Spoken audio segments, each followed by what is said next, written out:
You're welcome to the AM News. Now, government says it is unable to tell exactly when any of the One District, One Factory projects will be completed. Trade Minister Kyeremanteng explains this is because the project is being led by private sector players who should rather give the timelines for completion.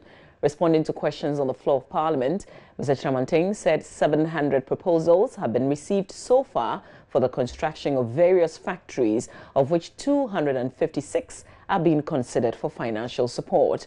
He said a 2.5 cedis facility has been set up for those with good proposals to benefit from. 2018 budget, an appropriation was made, and this was approved by this August House for an amount of 400 million Ghana cedis to support the implementation of this project.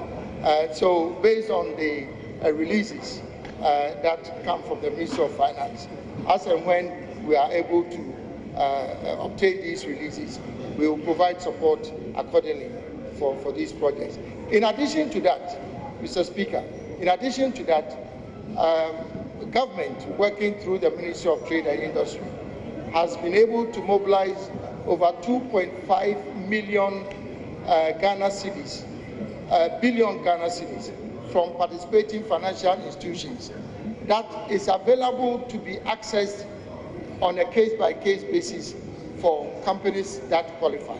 So they earmarked an amount of 2.5 billion cedis from about 5 participating financial institutions for those who would qualify and go through the process of screening from these banks. As I've indicated in my responses to the 3 questions, this is a private sector-led initiative. The pace of implementation of each project is squarely in the hands of each business promoter. They dictate the pace of implementation. Government has already provided the incentive framework, the support, and each of these companies, business promoters, are responding based on their own capacity to be able to provide the requirements that should come from the private sector. And that's why I said that if you want exact details, there are various levels of implementation.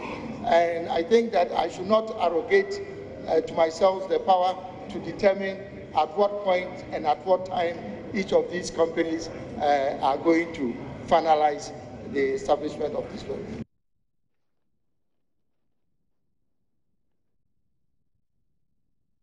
Well, the minority says this is an indication government is clueless. Qatar MP Richard Koshiga, whose question triggered the summoning of the minister, says the program has no firm footing. What was most disappointing, too, is that till now, we don't, from the minister's responses to some other questions, we don't have a single factory established under the 1D, 1F program. And that for me is very disappointing. You know, and clearly it appears that for all this while, the ministry has not been really doing anything significant as far as this whole project of 1D, 1F is concerned. And again, for the minister to say he cannot speak to timelines is also worrying. And again, the minister did indicate that the project is under his ministry. But clearly, if you check the secretariat of the 1D, 1F program, if you check their website, they made reference to local government ministry instead of the trade ministry as we all expected. That means that there's a whole gamut of confusion surrounding this whole concept of 1D, 1F program that this government had intended to implement. And I think that this is emanating from the fact that it is originally not their idea. We stay in Parliament a while longer. Government says it will soon approve a tertiary education policy and a regulator to help ensure technical universities stick to their mandates and improve upon accountability. Parliament is debating amendment to the Technical University Amendment Bill to upgrade the Cape Coast and Tamale Polytechnics into universities. Minority Leader Haruna Idrisu is concerned about the lack of accountability at various public universities.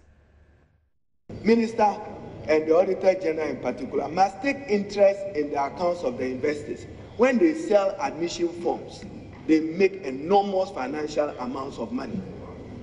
Who do they account to for use of that money? The fees and charges that they take together, because, Mr. Speaker, is one of complementarity and not supplementarity. They expect central government to offload some burden. We should understand taking responsibility for that burden vis-a-vis their financial muscle against what they demand from students and parents to pay. Today, the public universities are charging as if they are also private universities. Let them be reminded that the government of Ghana still takes responsibility for tuition, and therefore they cannot be offsetting that onto ordinary poor parents and students. But the Auditor General must take particular interest in getting the audited accounts of all the universities so that we can go into it. And Minister, you'll be surprised what savings the state will be able to do and what other obligations. So in principle, Mr. Speaker, we support these amendments. We will need a roadmap for WA and Bolga Polytechnic to be upgraded. And Mr. Speaker, our universities need to rethink and redefine what is it that established them with their mandate and mission against responding to the needs of industry and commerce. Today, that is what they are doing. You are told that tomorrow a marketing course is introduced here, tomorrow another HR course is introduced here.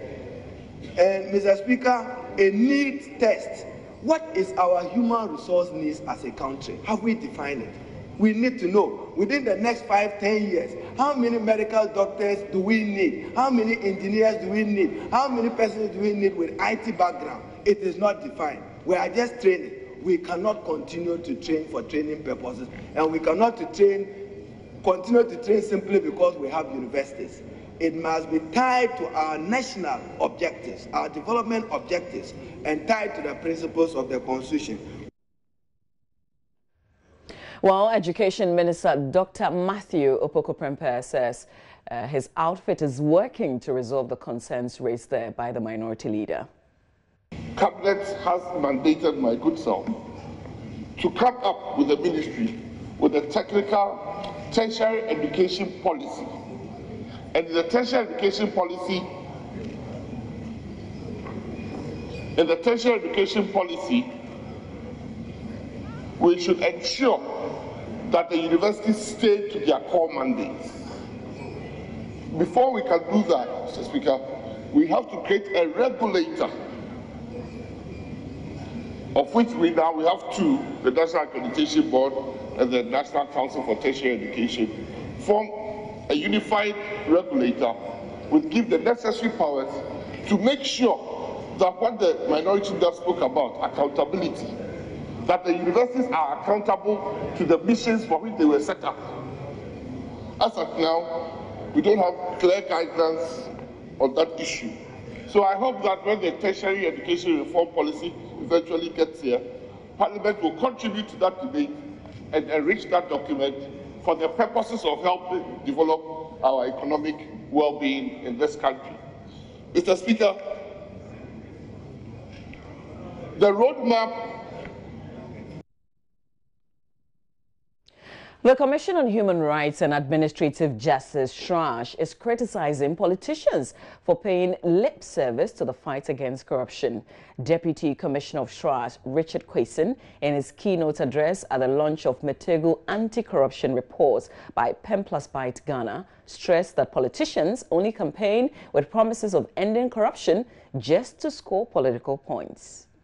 Ghana has earned for itself the unenviable record of often making promises and raising high expectations and hopes, with little or no serious commitment to carry them out. And when we have been pushed to carry out some of these promises, they have turned out to be phantom projects or at best white-headed funds, mainly to score political marks and nothing more. No commitment whatsoever to see them through. People expect more from their leaders and institutions, and they can no longer be wowed with promises after promises, no matter how well-intentioned they may appear to be. If nothing at all, The last general election should send a clear signal that the average Ghanaian is becoming wiser and wiser and wants to see results and not promises of it.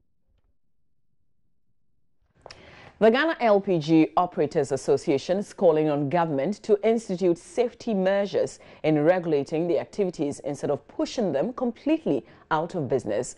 This follows a proposal for the implementation of the cylinder recirculation module to cut down explosions related to LPG. The implementation of the module was proposed by the National Petroleum Authority to ensure that LPG filling points are sited out of densely populated areas and commercial centers. But the operators say the policy is an already planned agenda by the National Petroleum Authority. And previous governments have tried to do CRM, and they've dropped it because of some of the issues we've raised. Right? Somehow it's this government that says they want to do it. And like I said, it was a planned agenda. So look at the sequence of events. Atomic happens on 7th October, Saturday. On 8th October, even before government has set up an investigative committee, internal memos in the MPA are being written to their board of directors to implement CRM. 12 October, 5 days after Atomic, presidential cabinet meeting, presidential directive. In the 5 days, what research was done? What facts were gathered? And you've seen that June 11th, a very senior official of the MPA goes to a public event and makes a public statement, Madam Estanku, that they still have not received the fire incident reports from fire service.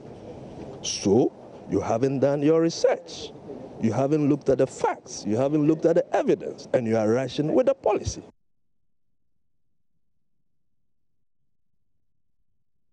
And that's all in the AM News for now. We've got the newspapers coming up next. We will tell you a lot more about what the newspapers are reporting this Thursday. And of course, we'll touch base with myjoyonline.com as well to see what the online portals are also reporting. So updates in terms of what the newspapers are reporting. Kojo and myself will look into that. That's up next here on the AM show. Do stay with us.